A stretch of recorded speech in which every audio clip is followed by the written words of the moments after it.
ನನ್ನ ಕಣ್ಣಿಗೆ ಖುಷಿ ಕೊಡುತ್ತೆ. ಏನ್ರಿ ನೀವು ಮೊಮ್ಮಕ್ಕಳು ಕಾಣುವ ವಯಸ್ಸು ಹತ್ರ ಬಂದ್ರು ಇನ್ನು ಮಾರಿ ನೋಡಕ್ ಬಿಡೋದಿಲ್ಲ ಅಲ್ರಿ? ನಿನ್ನ ಮಾರಿ ನೋಡಿದ್ರೆ ನನಗೆ ನ್ಯಾಯ ಮಾಡ್ದಂಗ ಆಗುತ್ತೆ ಅನ್ನೋದು ಗೊತ್ತಿಲ್ಲ ನಿನಗೆ. ವಯಸ್ಸಾಯ್ತು ಅನ್ನಬಾರದು. ವಯಸ್ಸು ದೇಹಕ್ಕಾಗುತ್ತೆ ವಿನಃ ಪ್ರೀತಿಗಲ್ಲ. ಪ್ರೀತಿ ಯಾವಾಗಲೂ ಸ್ಥಿರವಾಗಿರಬೇಕೆ ಹೊರತು ಅಸ್ಥಿರವಾಗಬಾರದು. ಅಂದಾಗ ನಾಲ್ಕು ಒಡಿಯವರ ಡೊಂದ ಒಡಿದಿದ್ರ ಶರಣಾಗು ನೀ ಬಂದ ಒಡಿಯವರ ಡೊಂದ ಒಡಿದಿದ್ರ ಶರಣಾಗು ನೀ ಬಂದ ಇಂದ ಪತಿ ಕೈತೆ ಮುಂದ ಇಂದ ಪತಿ ಕೈತೆ ಮುಂದ ಕುಂತ ಸಭಾದಾಗ ನಾನಿಂತ ಹೇಳತೀನಿ ಕುಂತ ಸಭಾದಾಗ ನಾನಿಂತ ಹೇಳತೀನಿ ಸವಾಲ್ ಮಾಡೋ ಬಾಲ ಬಿಡಿಸಿ. ಹಾಯ್ ಕಲ್ಪನಾ, ಯಾಕೆ ಬಂದ್ ಬರೋತ್ತಾಯ್ತಾ? ನಿಮಗಂತೂ ಸಮಯದ ಮಹತ್ವನೇ ಗೊತ್ತಿಲ್ಲ. ಏನ್ ಮಾಡೋದು, ಮನೆಯಲ್ಲಿ ನಮಗೂ ನಮ್ ತಂದೆಯವ್ರಿಗೂ ಸ್ವಲ್ಪ ವಾಗ್ವಾದ ಆಯ್ತು. ಹೀಗಾಗಿ ಬರೋದಕ್ಕೆ ಸ್ವಲ್ಪ ಲೇಟ್ ಆಯ್ತು. ನನ್ನ ವಿಷಯಕ್ಕ ನನ್ನ ನಿನ್ನ ಪ್ರೀತಿ ವಿಷಯ ಇನ್ನು ನಮ್ಮ ಮನೆಯಲ್ಲಿ ನಾನು ತಿಳಿಸೇ ದಿನ ಮಾರಿ ನನಗೆ ಹೊತ್ತು ತಂದವಳೇ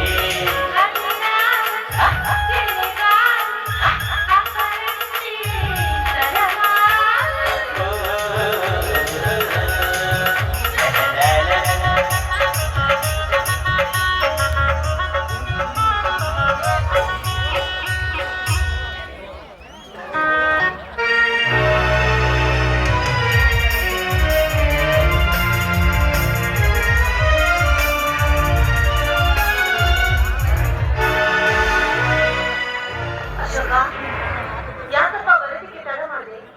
ನಿನ್ನ ದಾರಿ ಕಾದು ಕಾದು ನಾವ್ ಯಾರು ಊಟ ಮಾಡ್ಲಾರ್ದೆ ಹಾಗೆ ಇದ್ದೀವಿ. ಇನ್ಮೇಲೆ ನನಗೋಸ್ಕರ ಯಾರು ಕಾಯ್ಬೇಕಾಗಿಲ್ಲ. ನನ್ನ ತಿಳಿದಾಗ ಬರ್ತೀನಿ, ತಿಳಿದಾಗ ಹೋಗ್ತೀನಿ. ಯಾಕಡೆ ಹೀಗದಿಯ? ನಿನ್ನನ್ನು ಬಿಟ್ಟು ನಾವು ಯಾವತ್ತಾದ್ರೂ ಊಟ ಮಾಡ್ತೀವ?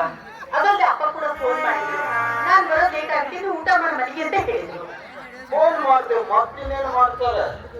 ವಯಸ್ಸಿನ ಹುಡುಗ ಬೆಳಗಾವ್